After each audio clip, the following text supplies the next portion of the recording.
Hello, నా పేరు doctor Varun Teja, consultant orthopaedic and joint replacement surgeon, Medicover hospitals, Chandanagar.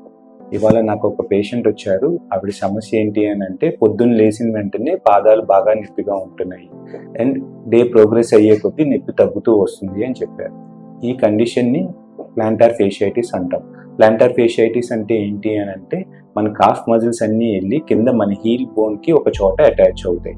ఆ చోట ఇన్ఫ్లమేషన్ వస్తుంది ఆర్ వాప్ వస్తుంది. దాన్ని ప్లాంటార్ ఫేషియైటిస్ అంటాం. ప్లాంటార్ ఫేషియైటిస్ కామన్ గా ఎవరికి వస్తుంది అని అంటే, ఎక్కువసేపు నుంచునే వాళ్ళకి, ఎక్కువసేపు పరిగెత్తే వాళ్ళకి, ఇంప్రాపర్ ఫుట్ వేర్ వేసుకునే వాళ్ళకి, ఓవర్ వెయిట్ ఉన్న వాళ్ళకి వస్తుంది. ఇది సాధారణమైన పెయిన్ అనిపించినా సీరియస్ అయ్యే ఛాన్స్ ఉంటుంది. దీని ట్రీట్మెంట్ వచ్చేసి పొద్దున్నే లేచిన వెంటనే hot water with salt soaking, regular ice packing, proper footwear, plantar stretching exercises and proper medication. Okay, thank you.